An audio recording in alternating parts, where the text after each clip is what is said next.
මේ වීඩියෝ එකෙන් අපි කතා කරන්න යන්නේ වීඩියෝ ෆයිල් එක සහ ඔඩියෝ ෆයිල් එක අන්ලින්ක් කරගත්තට පස්සේ ඔයාට ඔඩියෝ ෆයිල් එකේ යම්කිසි කොටසක් හරි එහෙමත් නැත්නම් වීඩියෝ ෆයිල් එකේ යම්කිසි කොටසක් හරි කපලා අයින් කරගන්න ඕනේ වුණොත් ඒක කරන්නේ කොහොමද කියලා අපි දන්නවා දැන් මේ වීඩියෝ සහ ඔඩියෝ ෆයිල් එක වෙන් කරගන්නේ කොහොමද කියලා අපිට කරන්න තියෙන්නේ මේ ෆයිල් එක සිලෙක්ට් කරා right click කරා unlink කියන එක දෙන්න තව දෙයක් ඔයාලට කියන්න ඕනේ මේ ෆයිල් එක හොඳටම කුඩා වෙලා තියෙද්දි ඒ කියන්නේ උපරිම විදිහට මෙන්න මේ වගේ කුඩා වෙලා තියෙද්දි right click කරද්දී ඔයාලට මේ වගේ box එකක් ආවේ නැත්තම් කරන්න ඕන දේ තමයි පොඩ්ඩක් මේ layer එක plus icon එක click කරලා ලොකු කරගන්න ඊට පස්සේ මේ විදිහට right click කරන්න එතකොට මේ විදිහට box එකක් එයි දැන් අපි unlink කියන එක click කරලා මේ දෙක වෙන් කරගත්තා අපි හිතමු ඊට පස්සේ ඔයාට audio file එකේ මෙන්න මෙතන ඉඳන්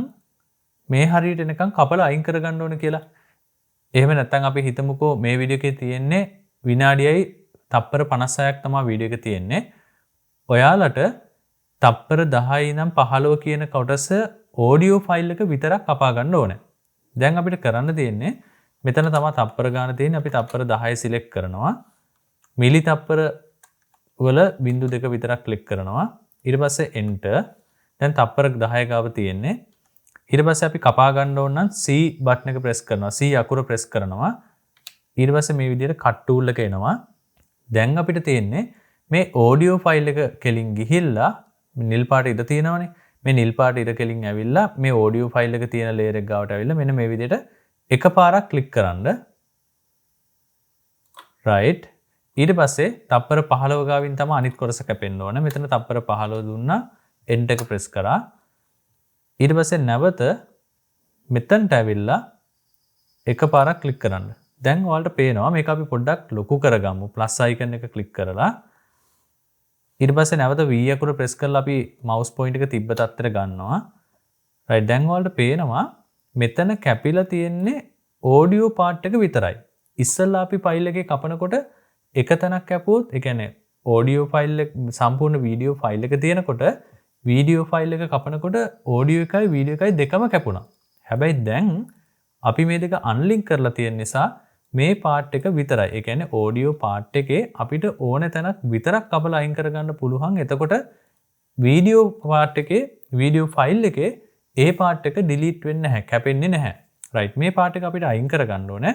අපි දැන් කපලා ඉවරයි select කරා delete button එක press කරා ඊට පස්සේ ඔයා හිතන්නකෝ මෙතන ඔයාට කැමති නම් මේ part එක එහෙමම තියන්නත් පුළුවන්. එහෙම තිබ්බොත් වෙන්නේ මෙතන ඉඳන් sound එක play වෙලා ඊට පස්සේ audio part එක delete කරපු part එක තියෙනවනේ. තැන තියෙනවනේ.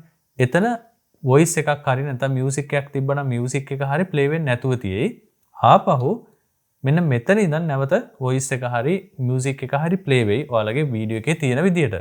එහෙම නැතුව ඔයාලට ඕන උනේ මේ part එක අයින් කරලා මේ වම් දකුණු පැත්තේ තියෙන part එක මේකට link කරන්න නම් ඔයාලට පුළුවන් අපි කලින් කරපු විදිහටම delete කරලා මේ විදිහට audio part එක අල්ලගෙන ඇවිල්ලා මෙන්න මෙතනින් අතාරින්න. එතකොට මේ audio file දෙකේ ඒ layer දෙක මෙන්න මේ විදිහට link වෙනවා. අපි හිතමු මේකම ඔයාලට වීඩියෝ ෆයිල් එකකට කරන්න ඕන කියලා. ඔයාලට වීඩියෝ ෆයිල් එකේ තප්පර 20 ඉඳන් 25 වෙනකම් part එක කපලා අයින් කරගන්න ඕන. හැබැයි audio file එක කපන්න අවශ්‍ය නැහැ. right අපිට කරන්න තියෙන්නේ මෙතනට ගියා. තප්පර 20 select කරා. ඊට පස්සේ C button එක press කරා. වීඩියෝ layer එකට ඇවිල්ලා එකපාරක් press කරන්න. එතකොට වීඩියෝ layer එක එතන කැපෙනවා. ආයෙත් තප්පර 25 ඕනේ. මෙතන 25 press කරා. enter කරා. ඊට පස්සේ නැවත මෙතනට ඇවිල්ලා අපි එකපාරක් click කරනවා. right. දැන් ඒ part එක කැපිලා තියෙන්නේ. නැවත V අකුර press කරලා අපි කීබෝඩ් mouse point එක තිබ්බ තත්ත්වයට ගන්නවා. දැන් මේ නිල් පාට ඉර මේ කපපු එක මැදින් තියලා අපි plus icon එක click කරලා මේ විදිහට පොඩ්ඩක් add කරගෙන බලනවා හරියට ඒ part එක කැපිලාද කියලා. right කැපිලා තියෙන්නේ. දැන් අපි කරන්න ඕනේ එතන select කරා delete button එක press කරා. දැන් ඒ වීඩියෝ part එක විතරක් කපලා අයින් වෙලා කැපිලා අයින් වෙලා තියෙනවා. ඔයාට ඕන නම් මේ වෙනුවට ඒ කියන්නේ දැන් මේ කපපු part එක තියෙනවනේ. මේ වෙනුවට ඕන නම් ඔයාට වෙන මොකක් හරි picture එකක් දාන්නත් පුළුවන්.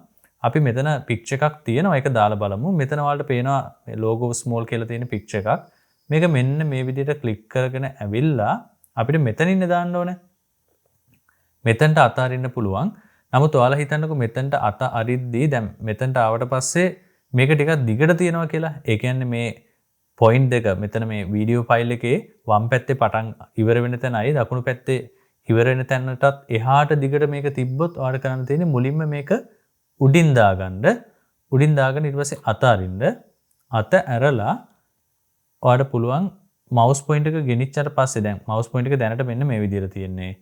අපි මෙන්න මේ විදිහට මෙතනට ගෙනිච්චට පස්සේ ඒ කියන්නේ පික්චර් එක මෙන්න මේ විදිහට ගෙනිච්චට පස්සේ අයිකන් එක වෙනස් වෙනවා. රතු පාටින් පේන්නේ දැන් අයිකන් එකක් අන්න ඒ විදිහට. දැන් අපිට ක්ලික් කරලා මවුස් එක ක්ලික් කරලා දකුණු පැත්තට මෙහෙම ගෙනිච්චොත් ඒ පික්චර් එකේ length එක දිග ප්‍රමාණය මේ විදිහට අඩු කරගන්න පුළුවන්. අඩු කරගෙන අපි දැන් මේක පල්ලෙහාට මෙහෙම අදිනවා. මේක ඇත්තටම පල්ලෙහාට අදින්න නැතුව උඩින් තිබ්බත් ඒත් මේ පාර්ට් එක පෙන්නනවා. දැන් අපි බලමු මෙතන වීඩියෝ එක තියෙන්නේ. ඔයාලට පේනවා වීඩියෝ එක තිබුණාට අපි මේ logo කියලා පික්චර් එක දැම්මනේ. ඒ දාපු එක එතනින් පස්සේ ප්ලේ වෙනවා. ඒ කියන්නේ මේ වීඩියෝ ලේයර්ස් වල වීඩියෝ ලේයර් 2 එකේ තිබුණත් V2 එකේනේ දැන් තියෙන්නේ. එහෙම නැත්නම් අපි මේක 3 එකට දාමුකෝ. 3 එකේ තිබුණත් තව උඩට ඕනනම් ගන්න පුළුවන්. 4 එකේ තිබුණත් මෙතනින් පස්සේ ඒ කියන්නේ මේ කපපු එක අතරට දාන ඕන එකක් උඩින් දැම්මත් හරියට මෙතනින් ගෙනල්ලා තිබ්බත් ප්‍රශ්නයක් නැහැ. ඒක ඔයාගේ වීඩියෝ එකේ ස්ක්‍රීන් එකේ පෙන්නනවා. අපි මේක මෙතන හරියට පල්ලෙහාට ගම්මු. අරගෙන දැන් මෙතන පොඩි ස්පේස් එකක් තියෙනවනේ. එතනට අපිට කරන්න පුළුවන්. දැන් මවුස් පොයින්ටර් එක තියෙන ඔයාලට පේනවා ඊතලයක් වගේ තියෙනවා. නමුත් මෙන්න මෙතනට ගෙනාවට පස්සේ රතු පාටට චේන්ජ් වෙනවා. ඊට පස්සේ ක්ලික් කරලා දකුණු පැත්තට පොඩ්ඩක් අදින්න. අදිනකොට ඔයාලට පේනවා කළු පාට ඉරක් වගේ පල්ලෙහාට යනවා. ඒ කියන්නේ ලයින් එක හරියට ඇවිල්ලා තියෙන. දැන් අතරින්න. එතකොට ගානට ඒ ඉමේජ් එක එතනට රීප්ලේස් වෙනවා. එහෙම නැත්තම් ඔයාලට ඉමේජ් එක මොකුත් දාගන්න අවශ්‍ය නැත්තම් මේක අපි ඩිලීට් කරමු. ඉමේජ් එක සිලෙක්ට් කරලා ඩිලීට් බටන් එක ප්‍රෙස් කරන්න. ඔයාලට අවශ්‍යතාවය තියෙන මේ දකුණු පැත්තේ තියෙන පාර්ට් එක මේ වම් පැත්තේ තියෙන පාර්ට් එකට එකතු කරන්න නම් ඔයාලට කරන්න තියෙන්නේ අපි කලින් කරපු විදිහටම මේ විදිහට සිලෙක්ට් කරලා මේ විදිහට ඇදගෙන ඇවිල්ලා මෙන්න මෙතනින් අතාරින එක. එහෙම නැත්තම් අපිට පුළුවන් ඒ අකුර ප්‍රෙස් කරලා මෙන්න මේ විදිහට ගෙනල්ලා මෙතනට ලින්ක් කරන්නත් පුළුවන්. ඔයාලට කැමති විදිහකට කරන්න පුළුවන්. ඒ අකුර ප්‍රෙස් කරාට පස්සේ මෙන්න මේ විදිහට අයිකන් එක වෙනස් වෙනවා. නැවත අපි තිබ්බ තත්ත්වයට ගන්න නම් V අකුර ප්‍රෙස් කරන්න. right. ඔය විදිහට තමයි වීඩියෝ ෆයිල් එක ඔඩියෝ එකයි වීඩියෝ එකයි වෙන් කරගෙන අපිට අවශ්‍ය වීඩියෝ එකේ පාර්ට් එක හරි නැත්නම් ඔඩියෝ එකේ පාර්ට් එක හරි වෙනම කපලා අයින් කරගන්නේ. ඉතින් මේකෙත් වැඩේ ඉවරුණාට පස්සේ ඔයාලට එක්ස්පෝර්ට් කරගන්න ඕන නම් කරන්න තියෙන්නේ වීඩියෝ එකේ මුලට ආව I අකුර ප්‍රෙස් කරා ඉන් එක දාන්න, අගට ගිහිල්ලා O අකුර ප්‍රෙස් කරා out එක දාන්න, ඊට පස්සේ sequence render into out දීලා render into out කරන්න මේක.